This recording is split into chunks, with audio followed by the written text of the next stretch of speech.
warahmatullahi wabarakatuh. Saya Intan Marsenga dari Prodi Farmasi Fakultas Kesehatan Universitas Erlangga Purwokerto.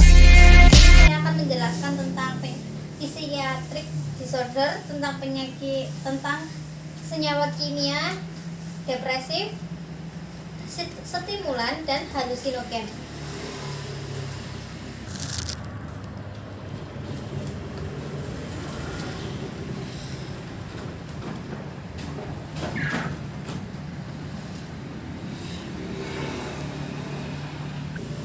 Yang pertama, tentang apa sih itu depresif? Depresif adalah gangguan mood, kondisi emosional berkepanjangan yang mewarnai seluruh proses mental atau berpikir, berperasaan, dan berperilaku seseorang. Muncul perasaan tidak berdaya dan kehilangan harapan serta minat kegembiraannya.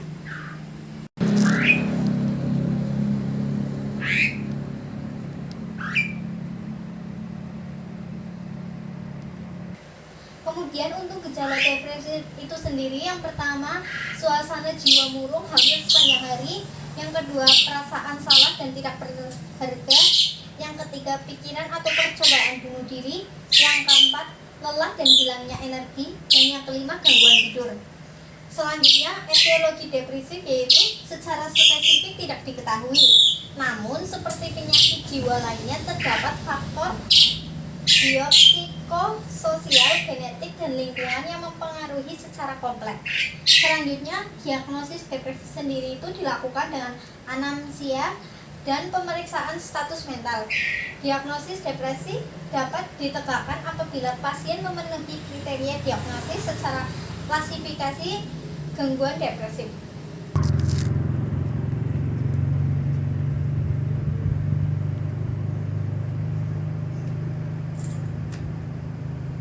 Untuk epidemiologinya tentang depresif, yaitu sekitar 6,7% orang dewasa di Amerika menderita depresi, secara 30,4% tergolong ke dalam depresi berat. Sebesar 70% wanita memiliki kecenderungan mengalami depresif dibandingkan pria sepanjang hidupnya. Perbandingan pria dan wanita ini adalah 1:2,3. Kemudian pada farmakoterapi depresi ini, yang pertama dengan antidepresan trisiklik, contoh obatnya dengan amitriptyline, imipramine, doxepin, maprotin, dan amoxapin. Kemudian yang kedua, agen generasi kedua dan ketiga. Contohnya pada generasi kedua dengan amoxapin, maprotin, dan trazodone, dan kemudian bupropion. Kemudian pada generasi ketiga, contohnya mirtazapin, duloxetin, venlafaxine, dan nefazone. Kemudian pada selektif serotonin reuptake inhibitor, contohnya dengan sertralin, paroxetin, fluvoxamine, dan citalopram. Kemudian yang terakhir monoamin oksidasi inhibitor, contohnya dengan penelzin dan tranisipromin.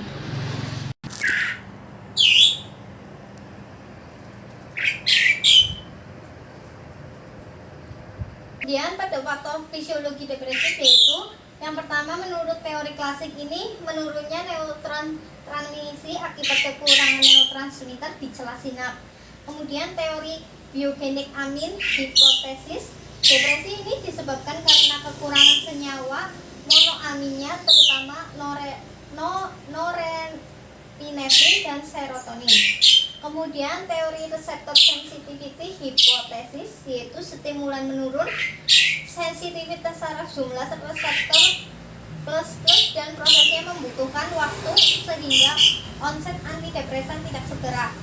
Kemudian depressivist hipotesis, kontrol emosi diperoleh dari keseimbangan antara serotonin dan norepinefrin. Kemudian serotonin memiliki fungsi regulasi terhadap norepinefrin.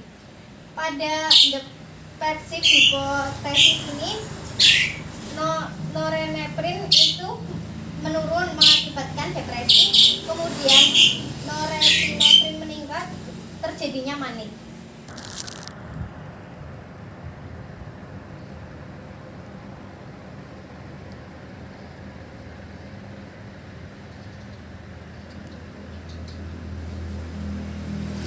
Selanjutnya pada stimulan dan halusinogen. Yang pertama, apa sih stimulan itu? Stimulan yaitu istilah menyeluruh yang mencakup banyak obat termasuk yang meningkatnya aktivitas sistem saraf pusat dan tubuh. Obat yang menenangkan dan menyegarkan atau obat yang memiliki simpatomimetic efek. Kemudian, apa sih yang disebut dengan halusinasi? Halusinasi ini disebut sebagai psikedelik atau psikotomimetik karena efek samping menyebabkan halusinasi. Obat tersebut menyebabkan hilangnya kontak dengan realitas dan suatu perluasan dan peninggian kesadaran.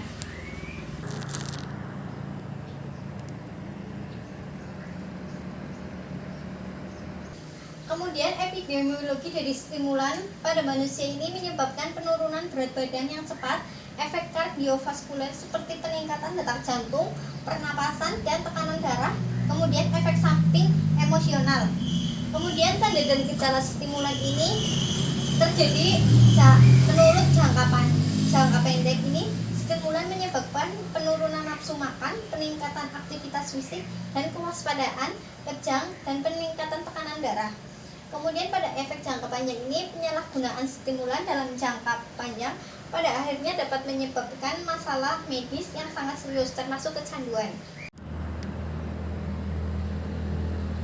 Kemudian terapi gangguan stimulan sendiri itu dengan terapi dari alkohol, contoh obatnya benzodiazepin, kemudian gangguan penyalahgunaan kokain dan penyalahgunaan amfetamin.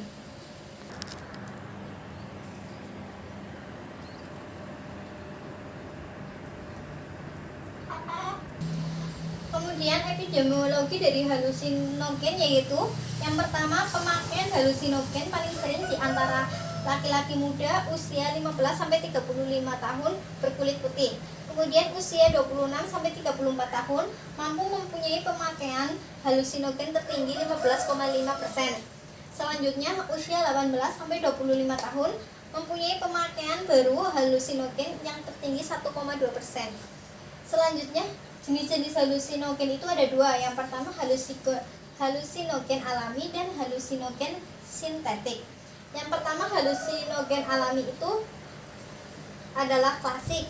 Contohnya psiloxybin dari semacan jamur dan mesclamin dari Cactus pilot. Kemudian halusinogen sintetik contohnya itu ada sergic acid, dietlamid atau LSD.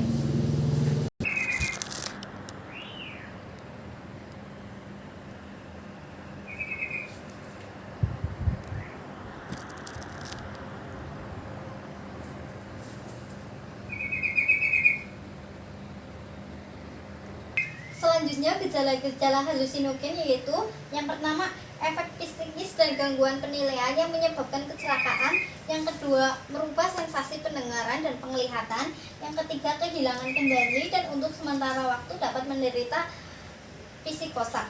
Selanjutnya, diagnosis gangguan halusinogen berdasarkan DSM-IV. Yang pertama, gangguan penggunaan halusinogen. Yang kedua, gangguan akibat halusinogen. Dan yang ketiga, intraksikasi halusinogen. Yang terakhir, gangguan mood akibat halusinogen. Selanjutnya, terapi gangguan halusinogen itu yang pertama dengan pengobatan terpilih untuk gejala psikotrik akut. Yang kedua, perlindungan. Yang ketiga, pendampingan. Dan yang terakhir ada rementramen.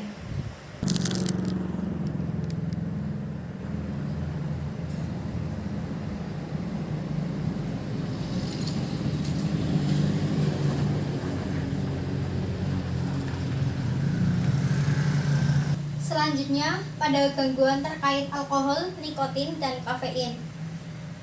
Yang pertama, apa sih itu alkohol? Alkohol merupakan suatu zat yang paling sering disalahgunakan pada manusia.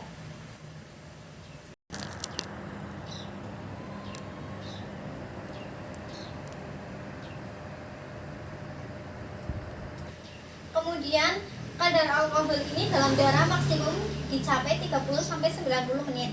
Setelah diserap, alkohol atau etanol ini disebarluaskan ke seluruh jaringan dan jaringan tubuh. Selanjutnya, Tiga golongan minuman beralkohol yaitu golongan A, kadar etanolnya 1% sampai 5%, contohnya bir.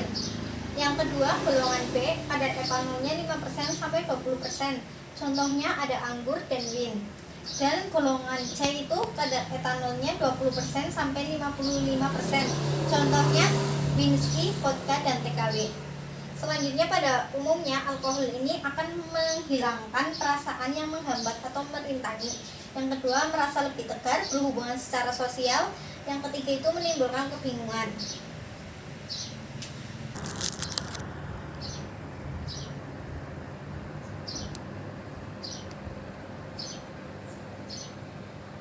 Kemudian, epidemiologi dari alkohol ini tersebar di seluruh dunia dan prevalensi terbesar di negara-negara Eropa Timur, di mana 85% laki-laki dewasa mengonsumsi alkohol.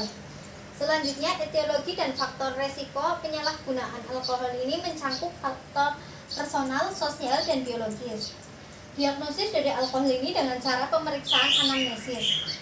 Selanjutnya, patofisiologi dari alkohol yaitu diperantarai oleh mekanisme utama aksi alkohol dalam meningkatkan inhibisi dari sinap GABA dan mengurangi eksitasi pada sinap glutamat. Alkohol meningkatkan pelepasan dopamin di neuron dopamin pada ventral tegmental area atau VTA, dan aksi ini penting untuk memperkuat aspek adiktif alkohol.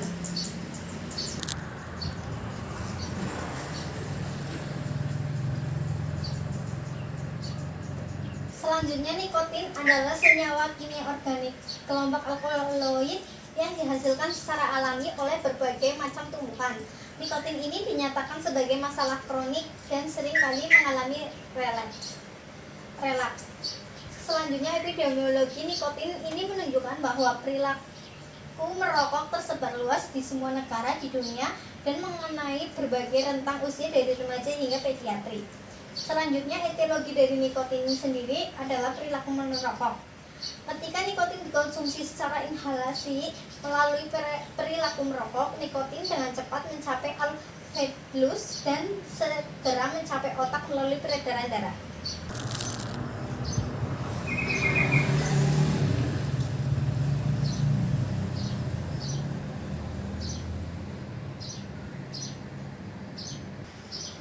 Kemudian, diagnosis nikotin sendiri ditegakkan berdasarkan kriteria diagnosis ICD-10 dan DSM-5.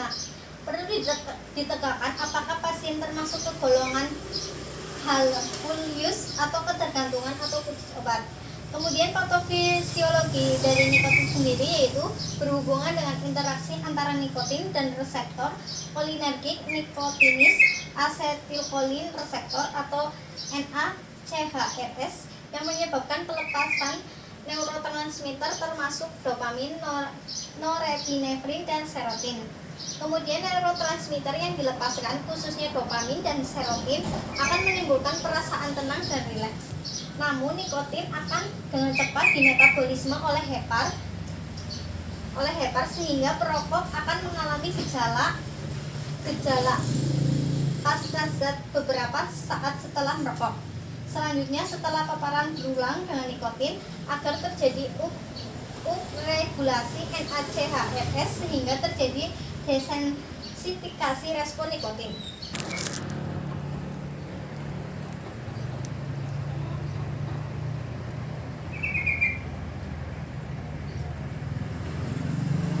Selanjutnya, definisi kafein adalah senyawa alkaloid xantina berbentuk kristal dan berasa pahit yang bekerja sebagai obat terangsang psikoaktif dan diuretik ringan.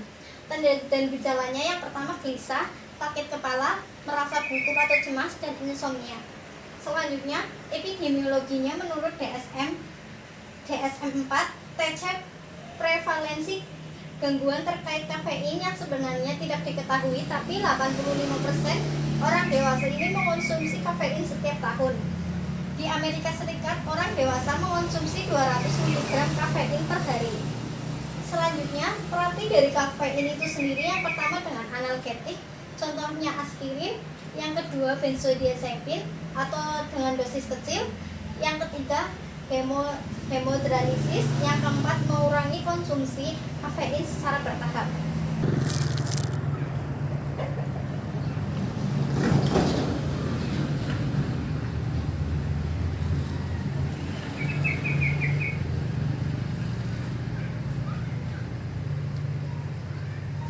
Selanjutnya penyakit yang ketiga yaitu attention deficit atau hypersensitive disorder atau biasa disingkat dengan ADHD, adalah gangguan perkembangan saraf masa kanak-kanak yang paling umum. Kondisi ini biasanya didiagnosis pertama kali saat anak-anak dan bisa bertahan hingga dewasa. Selanjutnya, tipe subtipe dari ADHD yaitu 1. Dominan hiperaktif dan impulsif. Yang kedua, dominan inatensi. Yang ketiga, kombinasi hiperaktif atau impuls dan inatensi.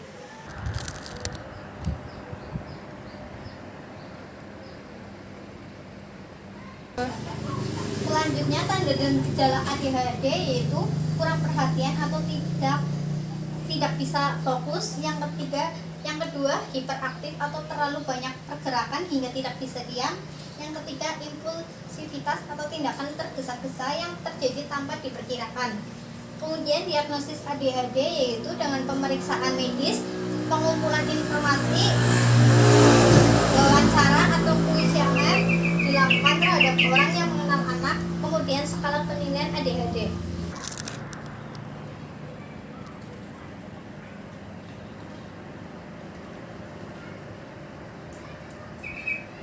Selanjutnya, epidemiologi ADHD yaitu prevalensi ADHD di dunia diperkirakan berkisar 2-9,5% pada anak usia sekolah. Kejadian di Amerika Serikat dilaporkan bervariasi dari 2% sampai 20% pada anak usia sekolah dan 3% sampai 5% pada anak prapubertas. Angka kejadian ADHD ini kurang dari 1% dan di Swedia sekitar 2,1 sampai 8%. Kemudian tujuan terapi dari ADHD yaitu untuk meringankan gejala ADHD dan pemakaian obat stimulan. Untuk meredakan gejala dan obat ini dapat meningkatkan dan menyeimbangkan kadar zat kimia otak.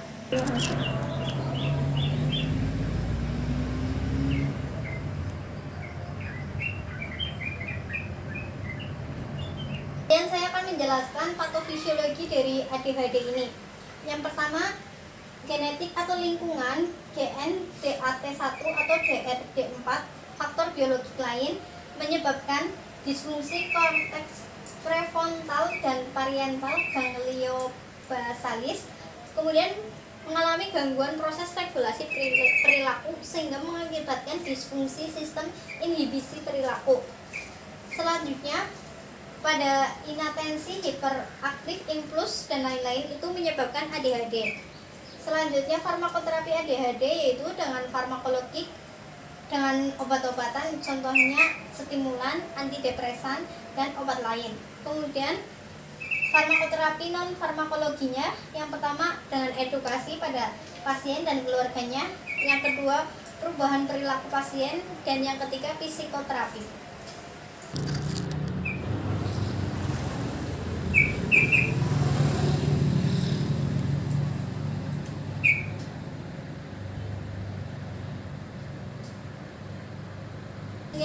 Gangguan pada pola makan adalah gangguan persinten atau penderita perilaku psikopatologi utama yang terpusat pada kekhawatiran terhadap makanan, pola makan, dan citra tubuh.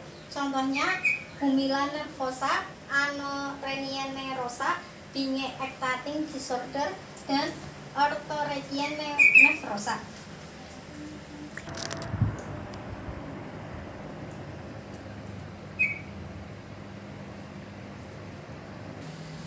Selanjutnya, epidemiologi gangguan pola makan sendiri itu paling banyak ditemukan pada remaja wanita usia 13-17 tahun, khususnya untuk anorexia nervosa dan humila nervosa.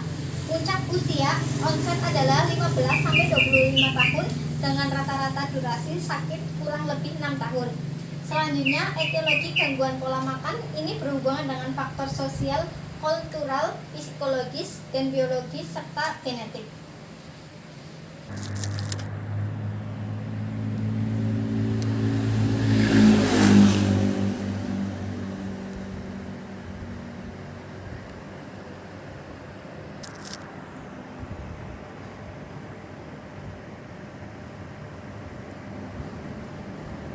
Pada gejala gangguan pola makan ini terjadi pada pemilihan nefrosa atau lebih membuang makanannya.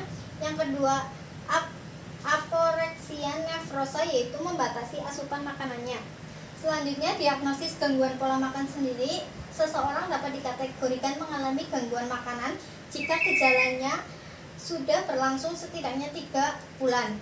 Pada pemeriksaan awal, psikiater akan mengenali lebih dalam mengenai cara pandang, perasaan, juga kebiasaan makanan pasien untuk mengetahui sikap pasien terhadap makanan dan pola makanannya. Selanjutnya, terapi gangguan pola makan sendiri. Yang pertama, pada fase akut, mengatasi ketidakseimbangan elektrolit, malnutrisi berat, kemudian dehidrasi berat atau tanda-tanda kegagalan organ. Selanjutnya, psikotropika, family based treatment atau FBT. Selanjutnya, pada patofisiologi gangguan pola makan sendiri ini dikenali dengan kekhawatiran bentuk tubuh dari BB sampai akibat distori dalam memandang tubuhnya atau bagaimana hal ini membentuk identitas personalnya. Misalnya, seseorang pasien mempunyai distori pikiran bahwa tubuhnya terlalu gemuk yang akan selalu diejek. Distori ini menunjukkan kecemasan yang berakibat pada tubuhnya, perilaku kompensasi ekstrim. Terima kasih. Sekian penjelasan dari saya. Bila ada salah tutur kata atau salah pengucapannya, saya mohon maaf yang sebesar-besarnya. Wassalamualaikum warahmatullahi wabarakatuh.